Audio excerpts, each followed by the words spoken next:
Hello dear, कैसे हैं आप सभी लोग। आई होप कि आप बहुत अच्छे हैं, पढ़ाई भी अच्छा चल रहा होगा। ठीक है, तो अब हम लोग कंटिन्यू करते हैं part 4 of chapter number 1 12th business studies nature and significance of management. इससे पहले हमने 3 लेक्चर ऑलरेडी देख चुका है, जिसमें हमने देखा था कि मैनेजमेंट का मीनिंग क्या होता है, फिर उसके बाद देखा था हमने कैरेक्टरिस्टिक्स नेचर ऑफ मैनेजमेंट क्या होता है, और हमने देखा था कि ऑब्जेक्टिव ऑफ मैनेजमेंट क्या होता है। In this lecture we will learn about the importance of management. देखो मैनेजमेंट का कितना बड़ा रोल होता है ऑर्गेनाइजेशन में, अभी तक हमने 3 लेक्चर पढ़ा, उसमें आपको समझ में आ गया होगा।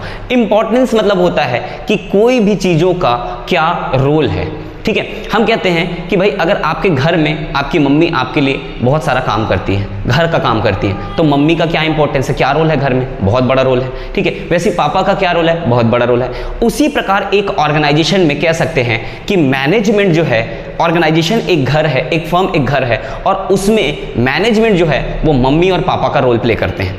तो मम्मी और पापा का रोल जितना है घर में, जितना इंपॉर्टेंस है, उतना ही इंपॉर्टेंस ऑर्गेनाइजेशन में किसका होता है, मैनेजमेंट का होता है। मैनेजमेंट बहुत कुछ प्रोवाइड करता है फर्म को, और एक अच्छे मैनेजमेंट के थ्रू कोई भी ऑर्गेनाइजेशन सक्सेस भी कर सकता है, और एक अच्छा मैनेजमेंट नहीं होने से कोई एक ऑर्गेनाइजेशन फ्लॉप भी हो सकता है। जैसे कहा जाता है कि without a proper management a firm is a building on sand. कह सकते हैं कि एक फर्म जो होता है वो रेत में बिल्डिंग के समान होता है, अगर उनका मैनेजमेंट अच्छा नहीं होता। आप कई एग्जांपल उठा के देख सकते हैं जो अच्छे मैनेजमेंट की वजह से सक्सेस भी हुए हैं और फ्लॉप भी हुए हैं। आप कभी ना कभी कई केस स्टडीज देखे होंगे, बहुत सारे फर्म का नाम भी सुना होगा जो बहुत सक्सेस भी हैं और जो आगे जाके फ्लॉप भी हुए हैं। तो इनका कारण क्या है, अच्छा मैनेजमेंट। जिनका मैनेजमेंट बहुत अच्छा है वो सक्सेस हो गए, और जिनका मैनेजमेंट बहुत खराब है वो क्या हो जाते हैं, फ्लॉप हो जाते हैं। तो यहां पे समझते हैं कि मैनेजमेंट क्या रोल प्ले करता है जिसके थ्रू कोई भी फर्म सक्सेस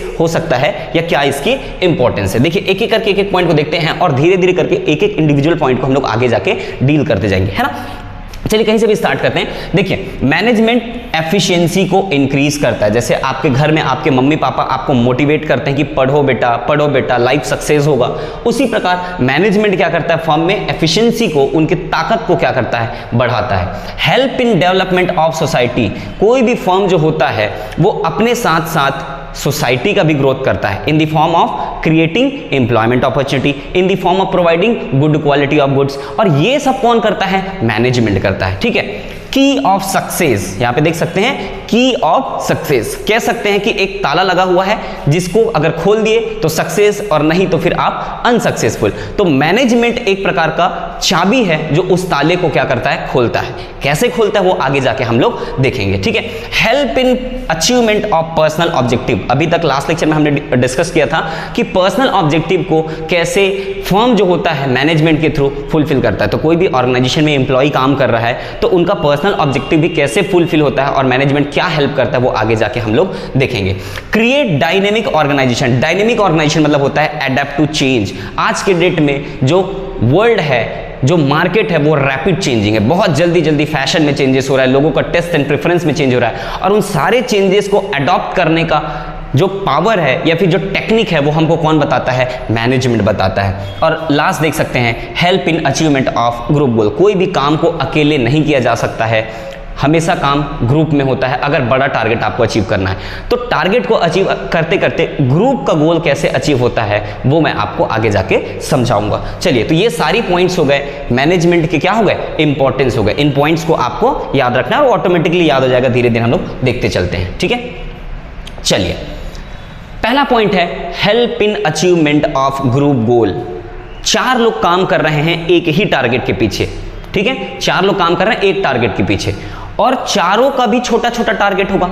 तो चारों का जब छोटा छोटा टारगेट कंप्लीट होगा तभी हमारा बड़ा टारगेट कंप्लीट होगा। इसको एक एग्जांपल समझते हैं। जैसे एक ऑर्गेनाइजेशन है, एक फर्म है, और इनको इस साल इनका टारगेट है सेल्स को 10% इंक्रीज करना। सेल्स को क्या करना है, 10% इंक्रीज करना है। तो सेल्स को जब इंक्रीज करेंगे तो इनमें एक अकेले डिपार्टमेंट का रोल नहीं है, इसमें डिफरेंट डिपार्टमेंट का रोल है। जैसे प्रोडक्शन डिपार्टमेंट को प्रोडक्शन बढ़ाना होगा, तो इनको अपना अलग टारगेट सेट करना पड़ेगा, है ना। तो ग्रुप का एक आदमी हो गया प्रोडक्शन डिपार्टमेंट। दूसरा, सेल्स डिपार्टमेंट को एडवर्टीजमेंट और अपने मार्केटिंग टेक्निक्स को एनहेंस करना होगा, जिसके थ्रू हम सेल्स को क्या कर सकें, बढ़ाएं।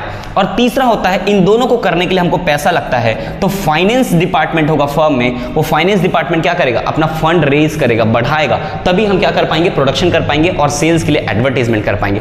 तो इसी तरीके से देखो, production department, sales department, finance department अपने अपने छोटे छोटे टारगेट को अचीव करेंगे, तभी जाके हमारा ओवरऑल जो टारगेट है वो क्या हो पाएगा, अचीवमेंट हो पाएगा। तो इसी को कहते हैं अचीवमेंट ऑफ ग्रुप गोल। और ये कौन करता है, एक अच्छा मैनेजमेंट। सेल्स मैनेजर आपका अच्छा होना चाहिए, फाइनेंस मैनेजर अच्छा होना चाहिए ताकि वो लो कॉस्ट पे फंड अरेंज कर पाए, है ना। प्रोडक्शन मैनेजर आपका अच्छा होना चाहिए तो वो good quality of goods produce कर पाए विथ मिनिमम कॉस्ट। और ये सारी चीजें होंगी तभी हमारा सेल्स क्या हो पाएगा, इंक्रीज हो पाएगा। ठीक है, सो देखते हैं, the task of manager is to give a common direction to the individual effort in achieving the overall goal of the firm. देखो, हमारा ओवरऑल गोल क्या था, 10% सेल्स को इंक्रीज करना।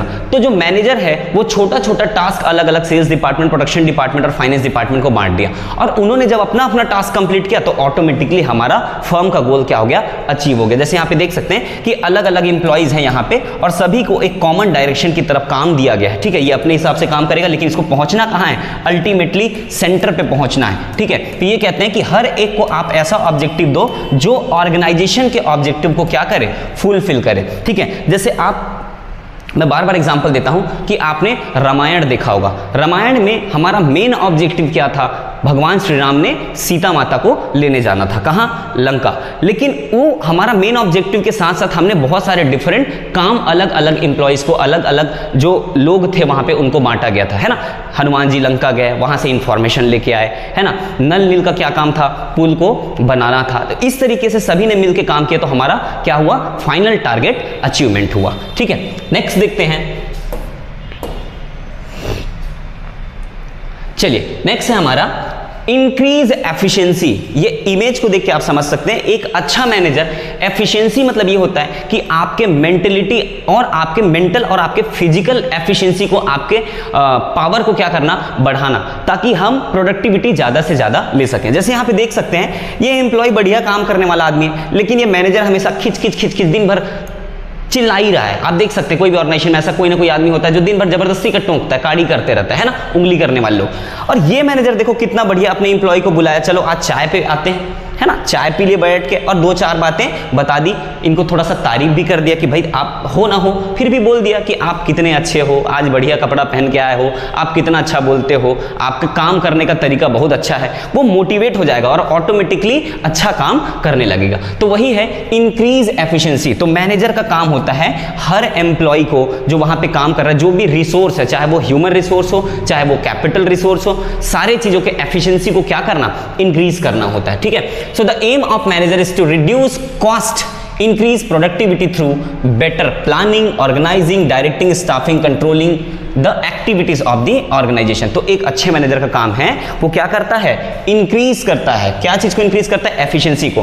कैसे, reduce cost and increase productivity. हमको ज्यादा से ज्यादा प्रोडक्शन करना है कम से कम खर्चे पे, मतलब एफिशिएंसी एंड इफेक्टिवली। और ये कैसे होगा, बहुत सारा चीज है, एक प्रॉपर प्लानिंग के थ्रू होगा। बढ़िया प्लान बनाना पड़ेगा कि हमको कैसे प्रोडक्शन करना है, कब तक टास्क को कंप्लीट करना है। बढ़िया ऑर्गेनाइजिंग करना पड़ेगा, मतलब जो बंदा स्पेशलाइज्ड है जिस काम को करने में, उनको हमको सेलेक्ट करके उस काम को देना पड़ेगा, है ना। स्टाफिंग के थ्रू, स्टाफिंग मतलब ये हो गया कि हमको रिक्वायर्ड पर्सन को हायर करना है, सेलेक्ट करना है बेस्ट बंदे को, और उसको ट्रेनिंग प्रोवाइड करके काम के लायक बनाना है। फिर हो गया कंट्रोलिंग, हो गया कि हम देखेंगे कि हमारा जो सेट टारगेट है वो सही में अचीवमेंट हो पा रहा नहीं, हम सही डायरेक्शन में जा रहे हैं। और अगर सही डायरेक्शन में नहीं जा रहे हैं तो वो डेविएशंस को, कमियों को फाइंड करेगा मैनेजर और बताएगा कि ये कमी रह गई है, इसको सुधार करो और आगे चलो। तो इससे क्या होगा, हमारा एफिशिएंसी ऑटोमेटिकली इंक्रीज होगा। ठीक है, तो आई होप सेकंड पॉइंट समझ में आएगा। नेक्स्ट चलते हैं point number 3, create dynamic organisation. Dynamic organisation का मतलब ये होता है,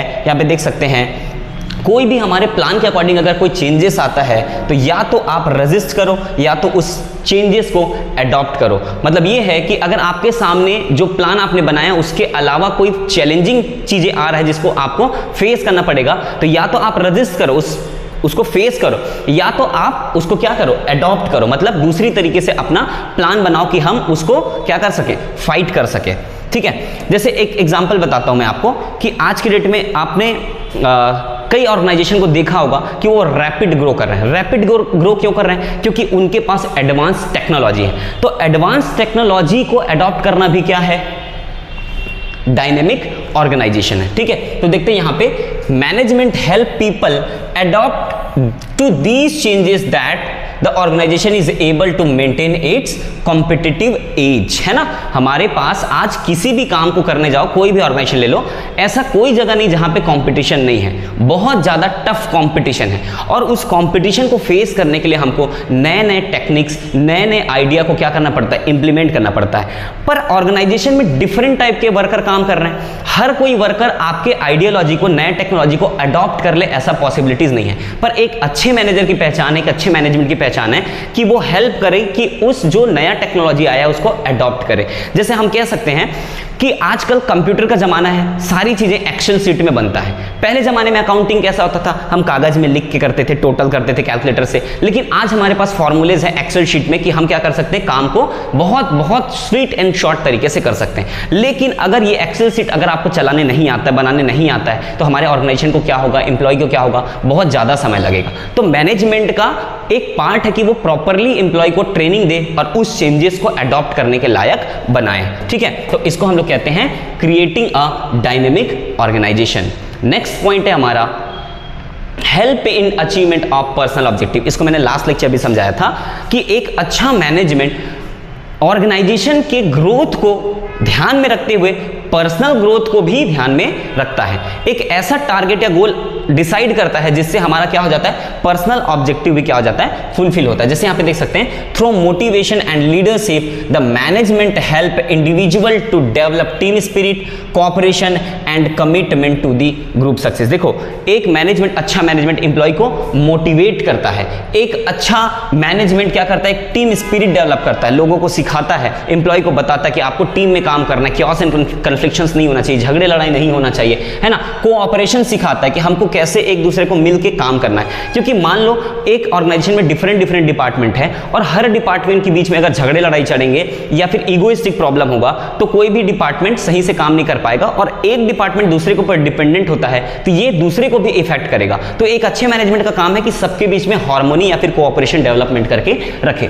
और commitment to the to group success, commitment to group success मतलब यह है कि आपको ऐसा काम करना है कि हमको अपने ग्रुप को पहले ध्यान देना है ना। एक ऑर्गेनाइजेशन में एक एम्प्लॉय के मन में ये डालो कि हम अपने लिए काम तो कर ही रहे हैं, लेकिन साथ अपने लिए काम मतलब क्या हो गया, हम सैलरी मिल रहा है, हमको पर्क्स मिल रहा है, लेकिन साथ में हमको ऑर्गेनाइजेशन के ऑब्जेक्टिव को भी ध्यान में रखना है। जैसे हम एक टीचर के तौर पे बोलते हैं कि हमारा पर्सनल ऑब्जेक्टिव क्या होना चाहिए और ऑर्गेनाइजेशनल ऑब्जेक्टिव क्या होना चाहिए। ऑर्गेनाइजेशनल ऑब्जेक्टिव भी होना चाहिए कि 100% रिजल्ट हमको देना है, कोई भी बच्चा कमजोर ना रहे या फेल ना रहे। लेकिन साथ में हमारा पर्सनल ऑब्जेक्टिव क्या हो जाता है, अगर भाई रिजल्ट अच्छा आएगा, कोई बच्चा अगर स्टेट लेवल पे या फिर डिस्ट्रिक्ट लेवल पे टॉप करेगा तो अल्टीमेटली हमको भी क्या मिलेगा, सेटिस्फेक्शन मिलेगा, हमको क्या मिलेगा, सेटिस्फेक्शन मिलेगा, है ना। तो इस तरीके से हम क्या कर देते हैं कि ऑर्गेनाइजेशन के गोल को पर्सनल गोल से क्या कर देते हैं, कमिट कर देते हैं। ठीक है,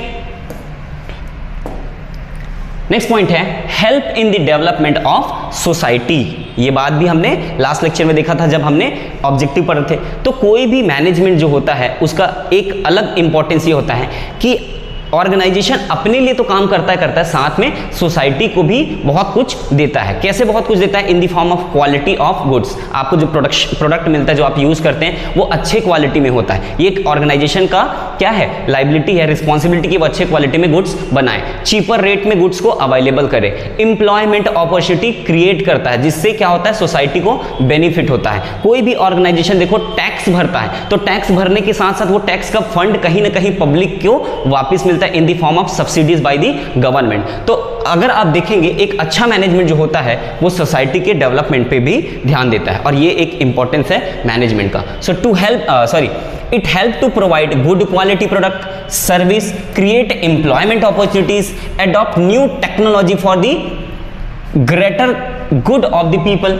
and lead the path toward growth and development. इस पॉइंट से आप समझ गए होंगे कहीं ना कहीं एक ऑर्गेनाइजेशन का बहुत बड़ा रोल रहता है सोसाइटी के डेवलपमेंट में, और ये इंपॉर्टेंस है। ठीक है, कैसे रोल रहता है ये मैंने आपको समझा चुका है कि एम्प्लॉयमेंट के फॉर्म में अपॉर्चुनिटी क्रिएट करता है ना, अच्छी क्वालिटी में गुड्स प्रोवाइड करता है, ये सारी चीजें आपका क्या हो गया, help in the development of society. Okay, चलिए, सो इस तरीके से हमारा इंपॉर्टेंस ऑफ मैनेजमेंट खत्म हो गया। तो कंक्लूजन ये निकल के आता है कि एक अच्छा मैनेजमेंट ऑर्गेनाइजेशन को तो ग्रो कराता ही कराता है, सोसाइटी को भी ग्रो कराता है, और पूरी तरीके से हमारा इकोनॉमी को भी ग्रो कराता है। तो मैनेजमेंट का बहुत बड़ा रोल होता है, बहुत बड़ा इंपॉर्टेंस होता है कि वो ऑर्गेनाइजेशन को ग्रो करे, क्योंकि जब ऑर्गेनाइजेशन ग्रो होता है तो हमारा प्रोडक्शन ग्रो होगा, हमारा सोसाइटी ग्रो होगा, और अल्टीमेटली हमारा इकोनॉमी भी ग्रो करेगा। तो उस प्रकार से हम वर्ल्ड में एक अच्छा इकोनॉमी, एक पावरफुल इकोनॉमी के रूप में स्टेबल हो पाएंगे। सो आई होप कि ये लेक्चर आपको पसंद आया होगा, समझ में आया होगा, नोट्स बनाते हुए चलेंगे। मिलते हैं नेक्स्ट लेक्चर में। Thank you so much for watching. Please do like, subscribe, comment and share. Good bye.